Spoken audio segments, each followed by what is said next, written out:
할렐루야. 오늘 오예배 함께 하신 여러분들 주님의 이름으로 축복합니다. 사도신경으로 신앙을 고백하심으로 주일 오예배를 함께 드리겠습니다. 전능하사 천지를 만드신 하나님 아버지를 내가 믿사오며 그 외아들 우리 주 예수 그리스도를 믿사오니 이는 성령으로 잉태하사 동정녀 마리아에게 나시고 본디오 빌라도에게 고난을 받으사 십자가에 못 박혀 죽으시고 장사한 지 사흘 만에 죽은 자 가운데서 다시 살아나시며 하늘에 오르사 전능하신 하나님 우편에 앉아 계시다가 저리로서 산자와 죽은 자를 심판하러 오시리라. 성령을 믿사오며 거룩한 공예와 성도가 서로 교통하는 것과 죄를 사하여 주시는 것과 몸이 다시 사는 것과 영원히 사는 것을 믿사옵나이다. 아멘. 주님 한 분만으로 우리의 영혼이 만족합니다. 주님 한 분만으로 내 영혼 만족하네. 다른 종류의 즐거움 날 채울 수 없네. 주님 한 분만으로 내 영혼 기뻐하네. 세상이 주는 어떤 유혹도 나는 들 수 없네.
이것이 나의 힘.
언제나 넘치는 주의 사랑으로 내 안을 가득히 넘쳐 흐르네.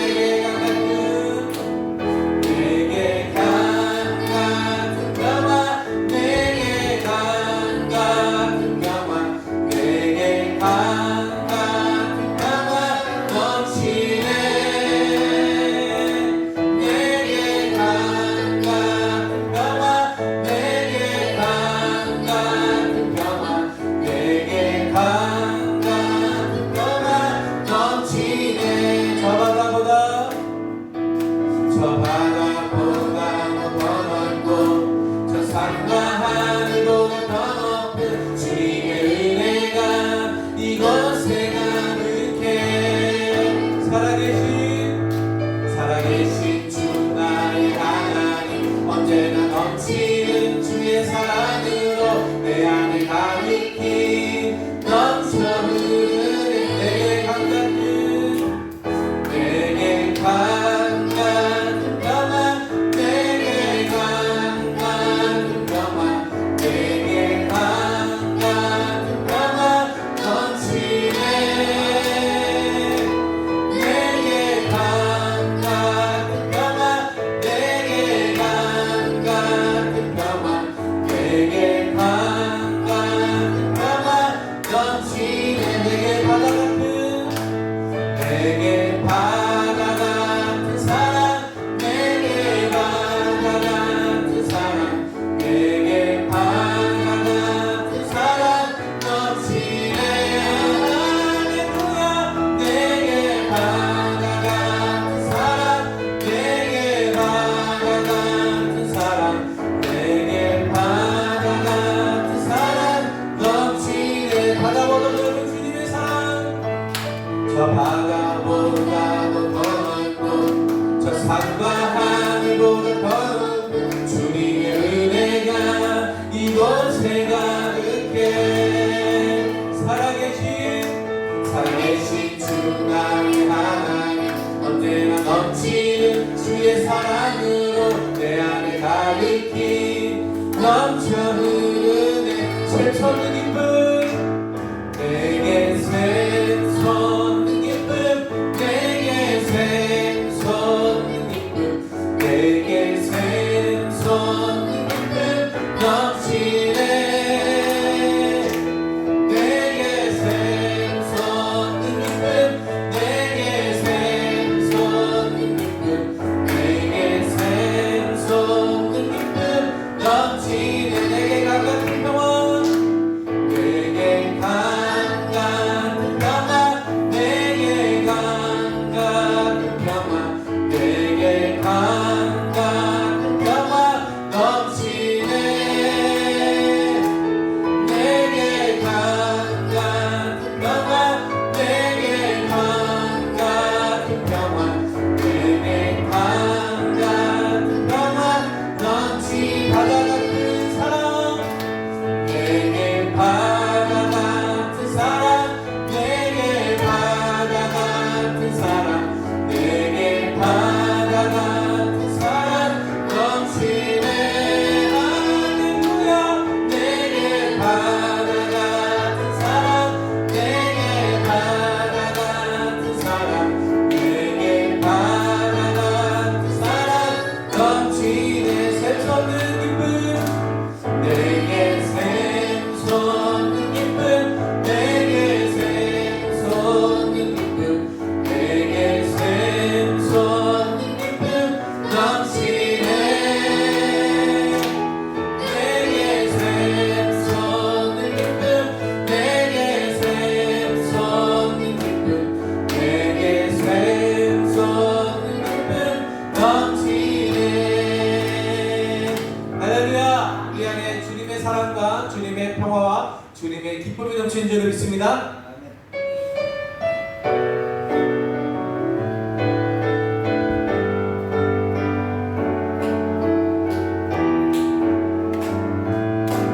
예수를 나의 구주 삼고, 예수를 나의 구주 삼고,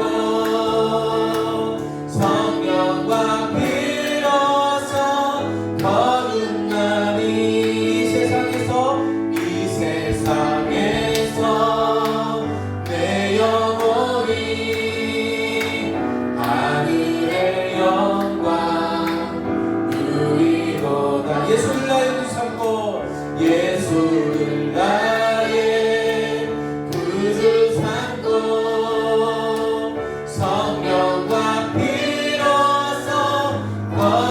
날이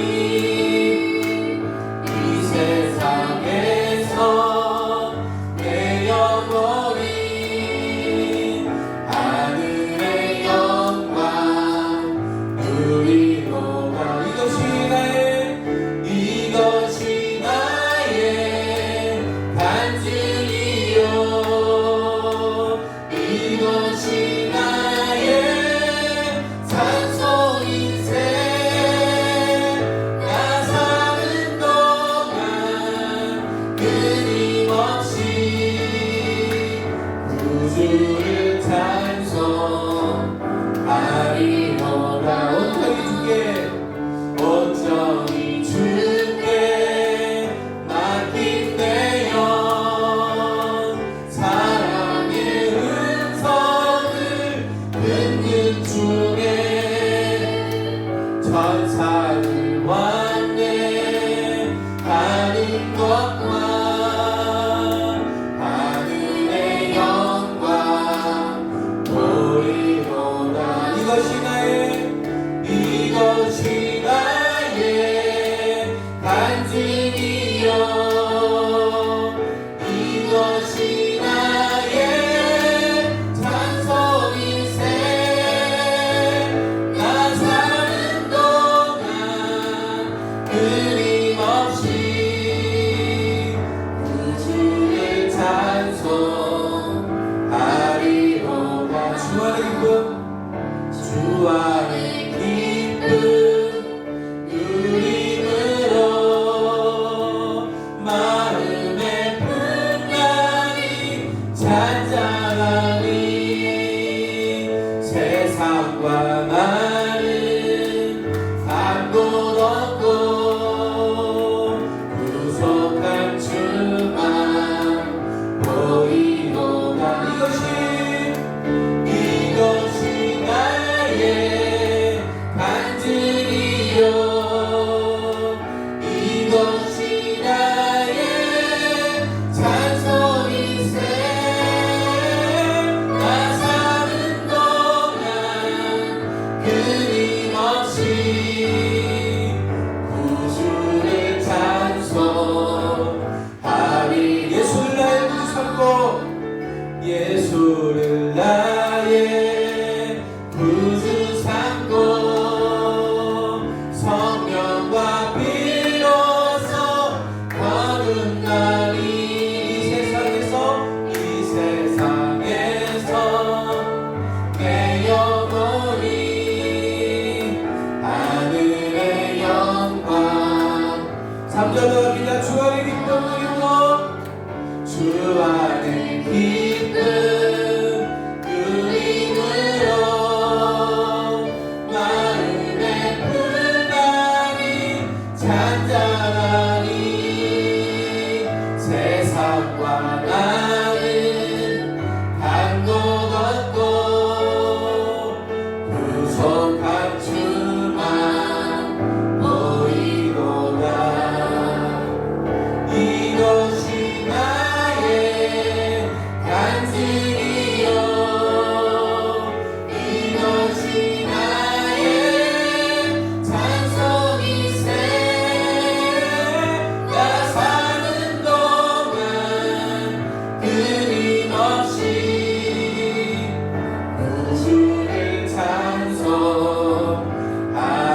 이것이 나의 간증이요 이것이 나의 간증이요 이것이 나의 찬송일세. 나 사는 동안 끊임없이 구주를 찬송하리로다. 주와 같이 길 가는 것 주와 같이 길 가는 것 즐거운 길 아닌가. 우리 주님 걸어가신 발자취를 받겠네. 한 걸음 한 걸음 주 예수와 함께 날마다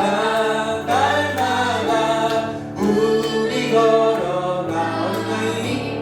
어린아이 같은 우리 위험하고 약하나 주의 손에 이끌리며 생명길로 가겠네.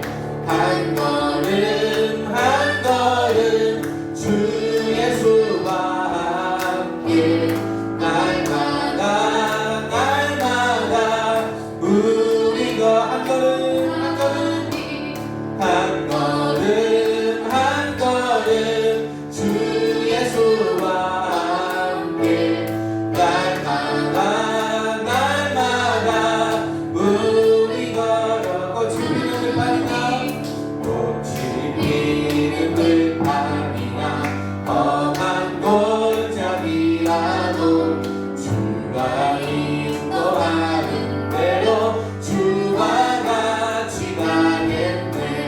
한 걸음 한 걸음 주 예수와 함께 날마다 날마다 우리 걸어 내 선지자를 같이 우리들도 천국에 들려 올라갈 때까지 주와 같이 걷겠네. 한 걸음 한 걸음 주 예수와 함께 날마다 날마다 우리가 한 걸음 한 걸음 한 걸음 한 걸음 주 예수와 함께 날마다 날마다 우리가 한 걸음 한 걸음 한 걸음 한 걸음 주 예수와 함께 날마다 날마다 우리 걸어 가리. 아멘. 주님과 함께 걸어갈 때에 주님께서 우리를 지키십니다. 사망의 음침한 골짜기를 갈지라도 배를 두려워하지 않을 것, 주님께서 우리와 함께 하시는 줄로 믿습니다.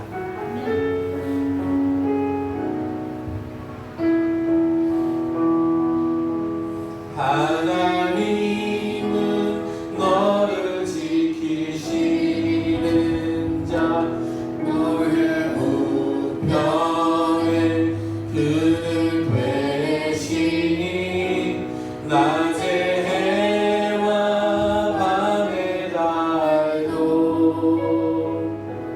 너를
할렐루야. 하나님은 너를 지키시는 자, 너의 우편에 그는 되시니 낮에 해와 밤에 달고 너를 외치 못하리. 하나님은 너를 지키시는 자, 너의 환난을 면케하시니 그가 너를 지키시리라. 너의 출입을 지키시리라. 눈을 들어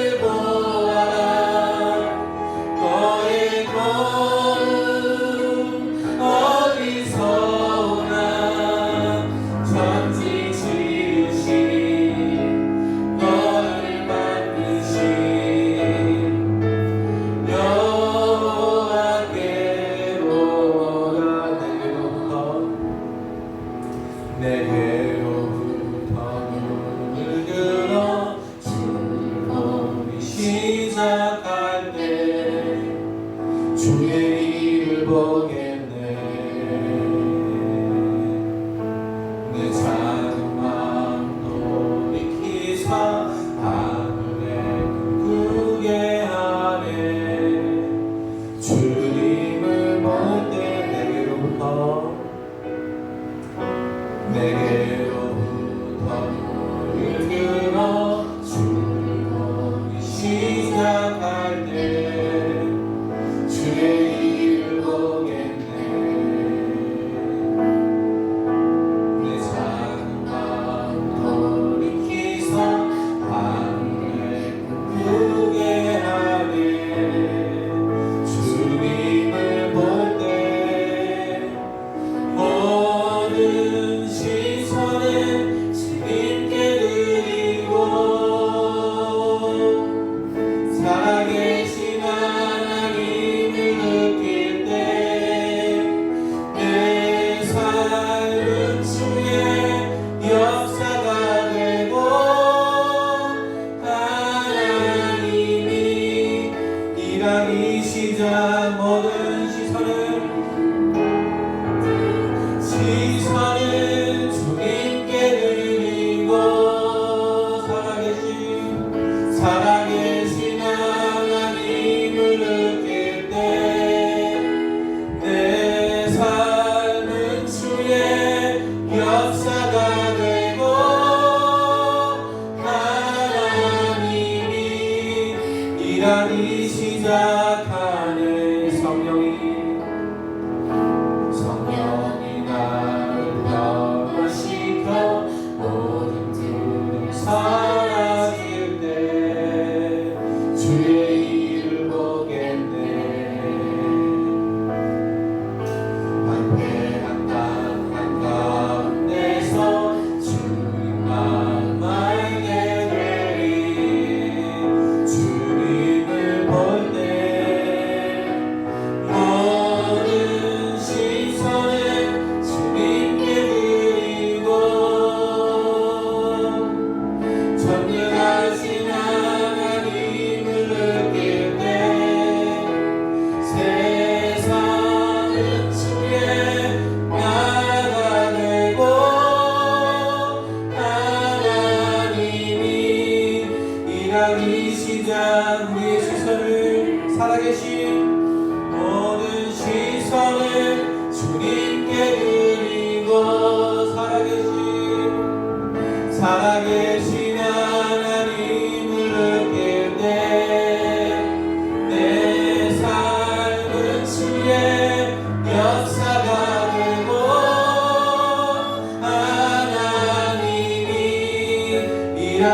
시작. 전능하신 하나님께 모든 시선은 주님께 드리고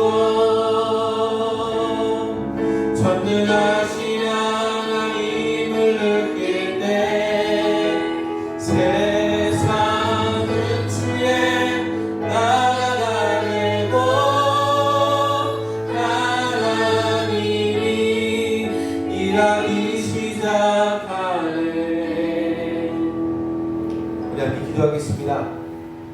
우리의 시선을 하나님께로 향하는 예배의 자리가 되기를 하나님께서 함께 하시고 하나님의 은혜가 가득한 이 예배의 자리가 되기를 위해서 말씀 앞에 나아갈 때 우리의 심령과 삶이 말씀으로 변화될 수 있도록 말씀 전하는 종을 위해서도 함께 기도할 때 주여 한번 기도하겠습니다. 주여 하나님 아버지, 오늘도 하나님께서 은혜를 베풀어 주시고 주의 날짜별로 하나님의 영광을 돌리며 이 오후 시간에도 하나님 앞에 나아가 예배하고 찬양하며 기도하며 말씀을 묵상하게 하시니 감사합니다. 하나님, 저희들의 심령을 새롭게 하여 주시옵소서. 하나님의 거룩한 심령으로 저희들 안에 채워주시옵소서. 주님을 바라보게 하여 주시옵소서. 저희의 시선이 이 땅에 머물러 있지 아니하고 하나님을 향하게 하여 주시옵소서. 주님 안에서 저희의 참 만족을 찾게 하여 주시고 주님만으로 저희들의 영혼이 충분하게 하여 주시옵소서. 주님으로 가득한 저희의 영혼이 주님을 바라보며 주님을 예배하게 하여 주시옵소서. 하나님의 영광을 사모하며 하나님의 영광 앞에 나가게 하여 주시옵소서. 말씀을 묵상하며 말씀 듣는 주의 백성들의 심령을 변화시켜 주시고 삶을 변화시켜 주시옵소서. 말씀 듣는 종에게 하나님의 능력을 입혀 주시고 성령으로 채워 주시옵소서. 오직 하나님의 영광을 받으시고 하나님의 인재가 가득하게 하여 주시옵소서. 참 좋으신 하나님, 저희가 하나님 앞에 나와서 예배하게 하시니 감사합니다. 저희의 연약하고 부족하고 메마른 심령을 하나님의 거룩한 은혜로 채워주셔서 온전히 하나님을 보며 예배하게 하여 주옵소서. 땅을 향한 저희의 시선을 하나님을 향해 들게 하여 주시고 하나님만 바라보며 하나님으로 만족하며 하나님으로 영광을 고백하는 이 예배의 자리가 되게 하여 주시옵소서. 예수님의 이름으로 기도합니다. 아멘. 오늘 함께 보실 하나님의 말씀은 예레미야 애가 3장 19절부터 39절 말씀입니다.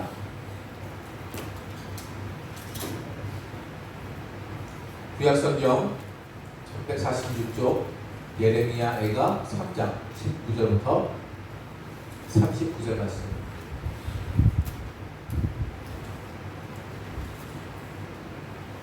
저와 여러분 한 절씩 번갈아서 읽겠습니다. 내 도초와 재난 곧 숲과 담즙을 기억하소서. 내 마음이 이것을 기억하고 나라 당신을 기억하나. 이것을 내가 내 마음에 담아두었더니 그것이 오히려 나의 소망이 되었사오면 여호와의 인자와 긍휼이 원하심으로 우리가 증명되지 아니하리이다. 이것들이 아침마다 새로우니 주의 성실하심이 크시로소이다. 내 심령의 이름을 여호와는 나에게 올려주시니 그러므로 내가 그를 나가리라. 기다리는 자들에게나 구하는 영혼들에게 여호와는 선하시도다. 사람이 여호와의 공을 바라고 단단히 기다림이 좋더라. 사람은 젊었을 때 멍에를 매는 것이 좋으니 혼자 앉아서 잠잠할 수 있는 주께서 그것을 내 위에 얹으시리라. 그대의 입을 땅에 티끌에 댈지어다. 혹시 소망이 있을지로다. 자기를 치는 자에게 바람을 불려서 치욕으로 일지어다. 이는 주께서 영원하도록 버리지 아니하실 것임이며 그가 그를 근심하게 하시나 그의 관부와 의하시되 경륜이 이기실 것이라. 주께서 인생으로 고생하게 하시며 근심하게 하심은 본심이 아니시로다. 세상에 있는 모든 갇힌 자를 발로 밟는 것과 지존자의 얼굴 앞에서 사람의 재판을 듣게 하는 것과 사람의 천사를 올라가게 하시나 그 앞에서 그의 보시는 것이 아니오라. 주의 명령이 아니면 누가 이것을 능히 말하여 이루게 할 수 있으랴. 하와 롯이 지존자의 이름으로 나지 아니하니. 함께 있습니다. 살아있는 사람은 자기 죄를 때문에 벌을 받느니 어찌 원망하랴. 아멘. 이 오후에 함께 하신 여러분들 주님의 이름으로 축하합니다.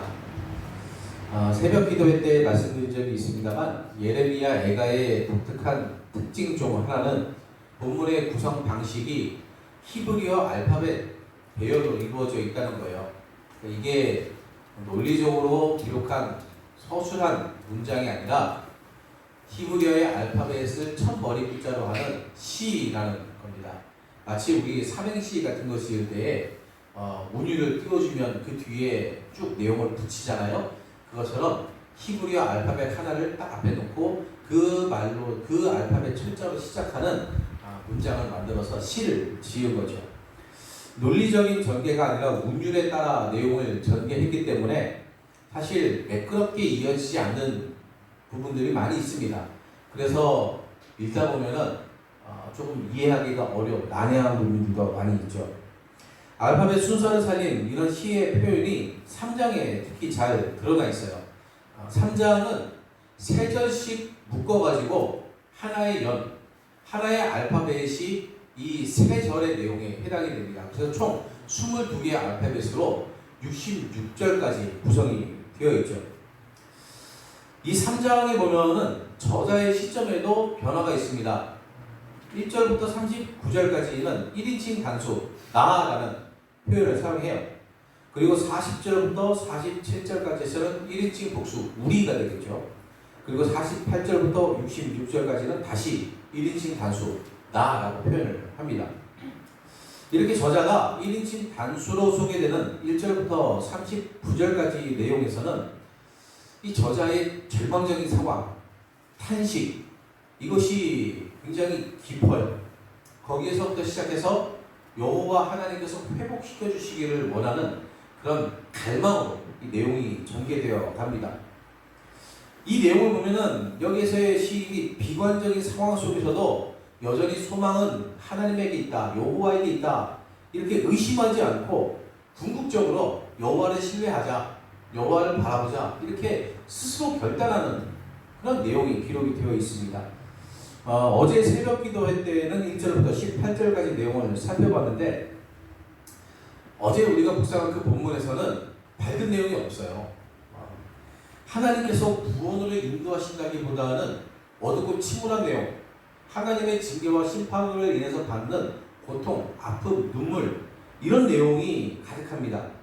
그것 때문에 내 영혼은 평강을 누리지 못한다. 내 영혼은 복을 알지 못한다. 고난과 절망으로 인해서 여호와를 향한 소망조차 갖지 못한다. 이렇게 이야기합니다. 그러다가 이 본문에 이르면은 시인의 시선이 여호와께로 돌아갑니다. 이제는 고난만 있는 것이 아니라 그 가운데 내가 무엇을 볼 것인가, 누구를 볼 것인가 하는 거죠.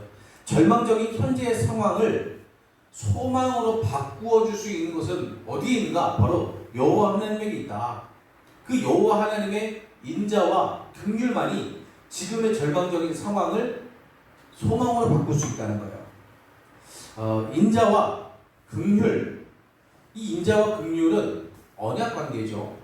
하나님께서 하나님의 백성과 맺으신 계약의 관계, 하나님께서 그 말씀으로 맺어주신 이 계약의 관계, 이 계약의 관계에 근거한 변함없는 사랑을 이야기합니다. 하나님의 인자와 긍휼은 다른 어떤 조건에 있는 것이 아니라 나는 너의 하나님이다. 이 사실에 근거해서 하나님이 변함없이 그분의 백성을 사랑하시는 표현 방식입니다. 아무리 고통스러운 상황이라도 하나님과 그분의 백성들 사이의 이 계약, 언약의 관계는 유효하다. 이것은 변함이 없다. 이게 깨지지 않는다 하는 거죠. 비록 여호와 하나님의 심판이 혹독하더라도 도무지 끝날 것 같지 않은 고통, 이제는 정말 가루 하나 남겨두지 않을 것 같은 그런 심판 속에서도 하나님께서는 그 백성을 다 진멸하지 않으시고 남겨두신다. 그렇게 남겨두시는 것이 바로 인자와 긍휼 덕분입니다. 그런데 우리는 사실 이거 좀 받아들이기 힘들지 않습니까? 아들연구소의 최민준 대표는 아들은 억울하다라고 이야기를 해요. 아들들은 말을 들으면요, 이게 뇌로 잘 안 갑니다. 이 귓바퀴에 말이 걸려 있어요. 그래서 엄마가 뭐 해라 하면은 내 대답을 하거든요. 듣긴 들었어요. 듣긴 들었는데 들은 내용이 머리에 뇌에 인식이 되는 게 아니고 그냥 여기를 맴돌고 있는 거예요. 그래서 안 합니다. 분명히 들었고 대답도 네 했는데 안 해요. 그 엄마한테 나중에 혼나잖아요. 혼나면 그때 생각이 나는 거예요. 들은 내용이. 아, 엄마가 얘기했었지. 내가 네라고 대답했었지. 그게 엄마가 따지면 얘기 생각이 납니다. 너 엄마가 이거 하라고 했어 안 했어? 했어요. 너 한다고 했어 안 했어? 했어요.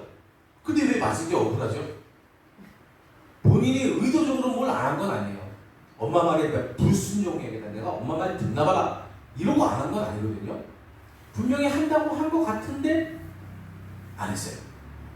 그러니까 잘못한 게 맞는데 자기는 잘못한 게 없는 것 같은 억울한 상황인 거예요. 사람이 하나님께 대해서 그런 생각을 할 때가 참 많습니다. 사람은 하나님의 말씀에 순종하지 않아서 심판을 받는다. 이렇게 생각하기가 좀 어려워요. 뭘 잘못했는지를 잘 모릅니다. 하나님께 무엇을 잘못했는지 생각하기가 힘들어요. 그래서 심판 중에도 인자와 긍휼이 있다.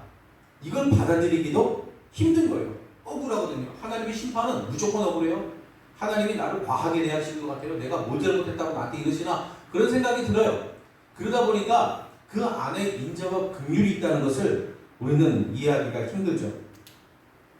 아무리 억울하다고 해서 사실이 바뀌지 않는 것처럼 우리가 하나님의 인자와 긍휼을 온전히 느끼지 못한다고 하더라도 하나님의 인자와 긍휼이 없는 것이 아닙니다. 여전히 우리는 하나님에게 순종하지 않아서 심판을 받는 것이고 하나님의 심판하시는 중에도 인자와 긍휼을 잊지 않으시는 거예요. 그것이 우리에게는 감사할 뿐입니다. 하나님께서 심판 중에 남은 자들, 이 성경에서는 특히 선지자의 글에서는 남은 자 사상이라는 것이 굉장히 중요하거든요. 그루터기라고 하잖아요. 굉장히 중요해요. 생명을 잃어버린 것 같은, 소망이 없는 것 같은 그루터기를 통해서 하나님이 새롭게 일하시는 것을 보게 됩니다. 바로 그것처럼 심판 중에 남은 자들을 통해서 하나님은 하나님의 백성과 하나님으로서의 언약의 관계, 그 관계를 새롭게 이어가시는 거예요. 그럴 때 고난을 겪는 백성들이 무엇을 해야 되는가? 고난을 겪는 사람들은 무엇을 해야 되는가? 선하신 하나님께서 베푸시는 구원을 기다리는 거예요. 본문에 재미있는 표현이 있습니다. 사람이 젊을 때 멍에를 매는 것이 좋다. 이렇게 이야기를 합니다. 멍에라는 것은 이 소 어깨에다가 이렇게 휘어진 나무로 된 받침대라고 할까요? 가로 받침대 같은 걸 이렇게 놓고 거기에 뒤에다가 쟁기 같은 농기구를 매달아 가지고 농사일을 할 때 쓰는 도구예요. 이 멍에에다가 쟁기를 매달 수도 있고 이 멍에 덕분에 소는 농부가 의도하는 바로 이렇게 움직이게 됩니다. 이리 가라 하면 이리 가고 저리 가라 하면 저리 가고 그게 멍에예요. 성경에서 멍에라는 것은 대부분 고난을 의미합니다. 멍에는 어깨에 짊어지는 거잖아요. 가볍지가 않잖아요. 그리고 내가 구속되는 느낌이 들지 않습니까? 그래서 내게 주어진 짐, 고난 이런 것들을 의미할 때가 많이 있어요. 그런데 그냥 힘든 게 아닙니다. 하나님께서 멍에를 매게 하신다라는 것은 그냥 힘들게 하신다라는 의미가 있는 것이 아니라 그것을 통해서 올바른 방향으로 가게 하시는 것에 진짜 목적이 있어요. 말의 입에도 재갈을 물립니다. 사실 생각해보세요. 말은 자연 그대로 있을 때 편하지 입에다가 이렇게 뭐 막대기 같은 걸 물고 있으면 편하겠습니까? 불편하죠? 근데 말의 입에 재갈을 물리는 이유가 무엇입니까? 불편하게 만드는 것에만 목적이 있는 게 아니에요. 올바른 방향으로 가도록 하는 데 목적이 있습니다. 물론 뭐 자연 그 상태가 제일 좋다. 본질적인 문제를 따지면은 할 말이 없습니다만 어쨌든 사람의 손에 길들여진 말이 가야 할 길이 있을 때 그 길이 어떤 식으로 가는가 입에 물려진 재갈 덕분에 간다는 거예요. 손은 멍에로 인해서 가야 할 곳으로 갈 수가 있습니다. 젊을 때에 멍에를 매는 것이 좋다 하는 것은 젊어서 하는 고생이 단지 힘들고 어려운 것뿐만이 아니라 그의 갈 길을 가르쳐주는 역할을 한다는 이야기를 지금 하고 있는 거예요. 하나님이 고난을 주실 때 그 고난은 단지 그 사람을 힘들게 하는 데 목적이 아니라는 거죠. 너 어디 한번 당해봐라. 이게 하나님의 목적이 아니라는 겁니다. 고난을 주시는 하나님의 목적은 다른 길이 어디 있는지를 알려주시는 데 있다는 거예요. 그 고난을 통해서 어디로 가야 할지를 알게 된다는 뜻입니다. 이렇게 보면 우리 옛말에도 비슷한 게 있죠. 젊어서 고생은 사서도 한다. 젊어서 실패하고 고생하는 것, 그것을 통해서 인생이 어느 방향으로 나가야 될지를 빨리 배울 수 있다 하는 거예요. 물론 그래도 안 사고 싶어요. 안 사요. 내보내고 싶지만 어쨌든 젊어서 고생한 사람들이 그 고생만으로 끝나는가? 그런 고생을 통해서 내가 뭘 해야 되는가? 어떻게 해야 되는가를 빨리 배우는 경우가 많다는 거예요. 바로 이렇게 고난 중에 하나님께서 어느 방향으로 가게 하시는 그 교훈이 있다는 것, 이것을 통해서 저자는 하나님에게 영원히 버림받지는 않을 것이라는 것을 확신하게 돼요. 멍에를 메고 이쪽으로 가라 저쪽으로 가라 하는 것이 무슨 뜻이겠습니까? 그 소를 버리지 않았다는 거예요. 너 죽도록 고생해봐. 그리고 무거운 멍에를 딱 짊어지어 놓고 옆에서 낄낄거리고 죽을 때까지 지켜보고 있는 게 아니라는 거죠. 그 소를 건강하게 만들어주고 올바른 방향으로 가게 하고 농부와 함께 살게 하기 위해서 멍에를 메게 하는 것처럼 하나님께서 인생에 고난을 주시는 것은 인생을 버리기 위해서가 아니라 오히려 버리지 않기 위해서 하는 거예요. 2장 7절을 보면은 하나님께서 그의 재단을 거절하셨다 하고 3장 17절에서는 평강을 거절하셨다 그렇게 이야기합니다. 그러면 하나님께서 버리셨다고 봐도 되는 것 아닙니까? 그런데 저자는 하나님께서 영원히 버리지 않는다 이렇게 고백하면서 이전에 했던 부정적인 내용을 뒤엎는 새로운 고백을 하고 있는 겁니다. 왜냐하면 고통을 주는 것이 하나님의 본심이 아니기 때문입니다. 심판과 고통 중에도 우리가 소망을 가질 수 있는 이유가 있다면 하나님께서는 영원히 버리지 아니하시고 하나님의 자비가 반드시 나타날 것이며 당장은 하나님께서 고통을 주시지만 그 고통을 주는 것 자체가 하나님의 원래의 마음, 하나님의 목적, 하나님의 본심은 아니기 때문인 거예요. 엄마 아빠가 아이를 야단칠 때 애를 어떻게 좀 박살을 내려고 야단치겠습니까? 아니죠. 애를 혼내는 것 자체가 엄마 아빠의 본심은 아니에요. 더 많이 사랑하고 더 잘 되었으면 좋겠고 그것이 엄마 아빠의 본심인 것처럼 하나님의 본심도 그러합니다. 우리가 고난을 겪을 때 그런 믿음이 필요하다고 본문의 저자는 이야기합니다. 하나님의 마음을 알라는 거죠. 고통스러운 상황 자체가 하나님의 본심이 아니라는 것은 또 한편으로는 우리가 타인의 고난을 대할 때에 어떤 태도를 가져야 하는가 이것도 가르쳐 줍니다. 저자는 세상의 불의와 억압이 하나님의 마음과 멀다는 것을 이야기해요. 하나님께서는 그의 발로 갇힌 자를 밟는 것을 원하지 않으십니다. 불의를 저버리거나 그것을 방관하지 않으십니다. 악인들은 하나님의 불의에 하나님께서 불의에 개입하지 않으실 것이다. 이 땅에 만연한 악을 본다면 하나님께서 개입하지 않으시고 내버려 두시는 것이다. 그렇게 이야기하지만 저자는 하나님께서 이 땅에 불의를 방관하지 않으시는 분이라고 확신합니다. 그러면 우리는 누군가의 고난이 하나님께로부터 온 것이라 할지라도 그 고난이 나로부터 가는 것은 아니어야 한다는 것을 알 수 있어요. 내가 다른 사람에게 고난을 주는 도구가 되지 않기를 기도해야 하는 것입니다. 하나님께서 누군가에게 고난을 주신다면 그 고난을 주는 당사자는 결국은 하나님께서 또 심판하시는 대상이 될 뿐이에요. 선지자의 글을 보면 그런 내용들이 많이 있습니다. 이스라엘은 자기 죄 때문에 하나님께 심판을 받아요. 그런데 누구를 통해서 심판을 받는가? 이방민족을 통해서 심판을 받습니다. 그 이방민족이 이스라엘을 괴롭히는 것은 하나님의 뜻이에요. 하나님이 그렇게 시킨 겁니다. 뭐 그들은 시켰다고 생각 안 하겠지만 그들이 자의로 하는 것처럼 보여도 하나님이 그 길을 허용하셨으니까 그렇게 되는 거예요. 그런데 하나님의 목적은 어디 있는가?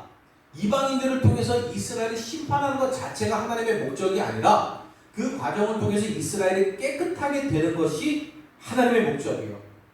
그런데 그 도구로 사용된 이방민족이 이스라엘을 심판할 때에 과도하게 폭력적인 방법을 쓰고 악랄한 방법을 쓰고 비인륜적인 방법을 쓰면 하나님께서 이방민족을 결국은 심판하신다 하는 내용이 이어집니다. 그래서 선지자의 글의 대부분은 이스라엘과 유다가 지은 죄를 지적하고 그들이 돌이키지 않으면 회개하지 않으면 망한다는 내용이지만 그 내용 중에 군데군데 보면은 이스라엘을 심판하는 도구로 사용되던 주변의 여러 민족들이 결국은 하나님의 심판을 받는다는 내용이 있어요. 더 놀라운 것은 이스라엘이 심판을 받는 것은 결국 하나님께서 회복하실 때가 있을 거라는 약속도 함께 주어지지만 이방 민족의 심판에 대해서는 회복시키신다는 약속이 없습니다. 그냥 멸망으로 끝이에요. 그렇기 때문에 우리는 누군가에게 고난을 주는 도구가 될 것이 아니라 하나님께서 주시는 고난 가운데서 깨닫고 깨끗하게 우리를 다스려가는 하나님의 백성으로서의 위치에 있어야 한다는 것을 알 수 있죠. 고난으로 아플 때 우리는 우리의 시선을 하나님께로 두어야 합니다. 비록 그 고난이 하나님에게서부터 왔다 할지라도 다른 곳을 볼 것이 아니라 결국은 하나님을 봐야 되는 거예요. 우리를 인자와 긍휼을 대하시는, 우리의 어깨에 멍에를 지워 바른 길로 인도하시고 고난을 통해서 바른 길을 가고 성장하게 하시는 하나님을 보아야 합니다. 며칠 전 새벽 기도회 때 말씀드린 할머니에게 혼나면서도 할머니 손가락 잡고 울면서 따라가던 그 어린 아이처럼 우리는 고난 중에도 여전히 하나님의 인자와 긍휼에 기대어서 하나님의 손가락, 그 손끝을 잡고 따라가야 합니다. 토마스 브룩스라는 사람은 고난 가운데 잠잠한 영혼이라는 책에서 이렇게 이야기를 해요. 고난을 주시는 하나님의 손 아래에서 하나님께 살려달라고 입도 번긋 않고 하나님을 찬양하려고 입술 한 번 떼지 않으며 하나님께서 옳다고 입으로 시인하지 않는 사람이 있습니다. 이런 사람들은 말 못하게 귀신 들린 것이나 마찬가지입니다. 고난 가운데서 우리가 하나님께 하나님 저 힘들어요, 하나님 도와주세요, 하나님 그래도 하나님의 인자와 긍휼을 찬양합니다, 하나님이 옳습니다, 이렇게 고백하지 않는 사람은 말 못하게 귀신 들린 사람과 마찬가지다. 우리의 영혼이 하나님과 연결되어 있다면, 우리가 하나님의 자녀이기를 원한다면 우리는 어떤 고난 속에서도 우리의 시선을 하나님께로 두고 하나님께로 나아가고 그래도 하나님께 기도하고 그래도 하나님께 부르짖고 하나님의 인자와 긍휼, 하나님의 사랑에 기대어서 하나님께서 우리의 삶에 새롭게 일하실 것을 바라보아야 하는 것이죠. 오늘도 하나님은 우리의 삶에서 새롭게 일하실 것을 믿습니다. 우리가 시선을 하나님께로 두면 하나님은 우리의 삶에서 새로운 역사를 일으키실 줄로 믿습니다. 우리가 이 말씀을 묵상하며 함께 찬양합니다. 우리의 시선 하나님께 두겠습니다. 우리가 하나님께서 역사하실 것을 바라보겠습니다.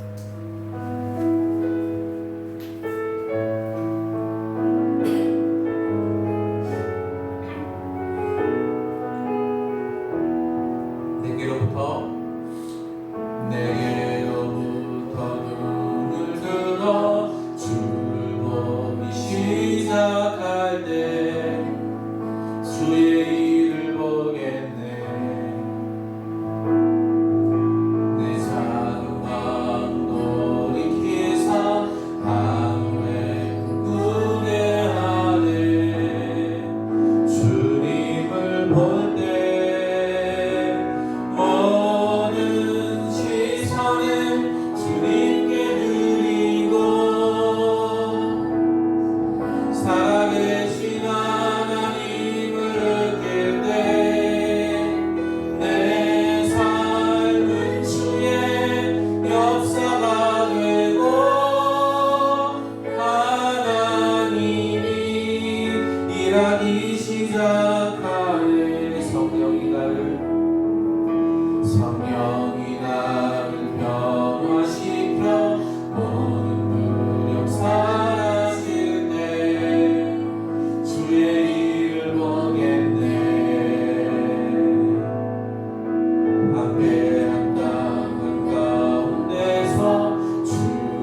전능하신 하나님을 느낄 때 세상은 주의 나라가 되고 하나님이 일하기 시작하네. 전부여 주시옵소서. 손 들고 옵니다. 주 나를 외면하시면 나오리나이까.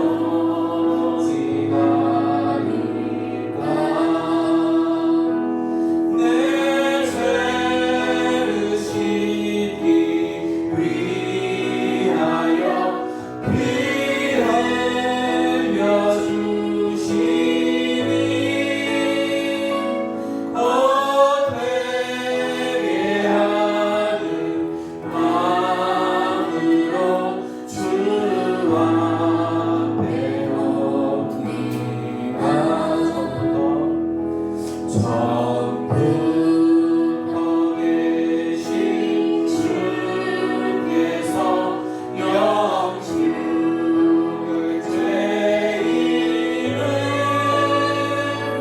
보혈로 구해 주시니 그 사랑하네. 내 죄를 씻기 위하여 피 흘려 주시니 곧 회개하는 마음으로 주 앞에 목소리 높여서 나 예수 의지하고 나 예수 의지함으로 큰 권능 받아서 주님께 구한 모든 것 늘 얻겠습니다. 내 죄를 씻기 위하여 피 흘려 주시니 곧 회개하는 마음으로 주 앞에 내 죄를 씻기 위하여 내 죄를 씻기 위하여 피 흘려 주시니 곧 회개하는 마음으로 주 앞에 옵니다.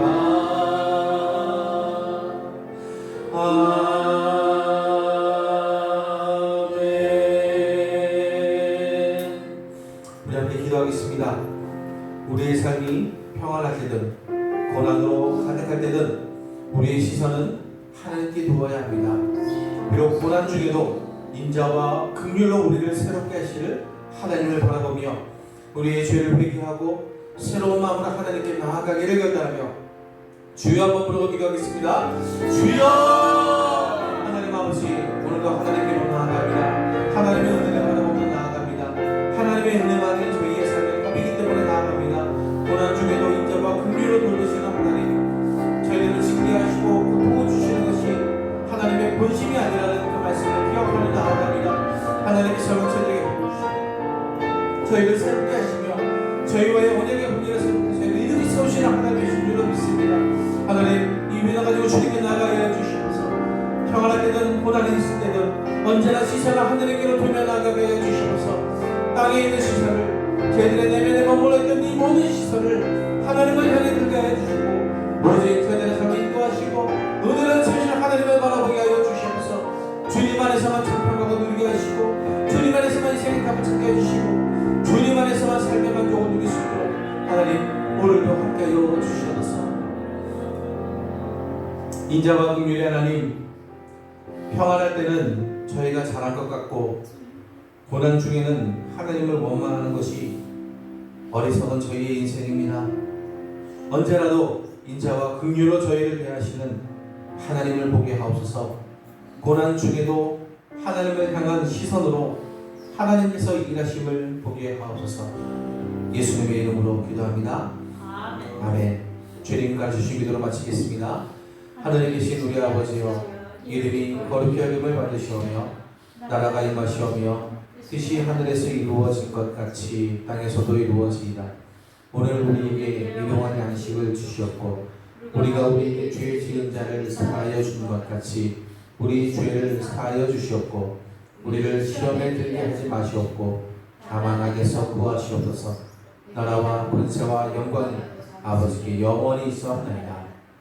아멘.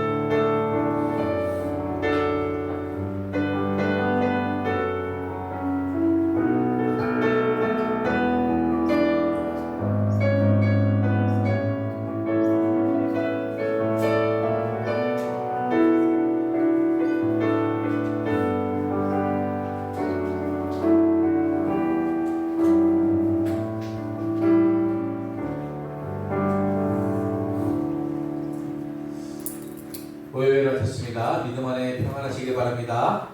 네.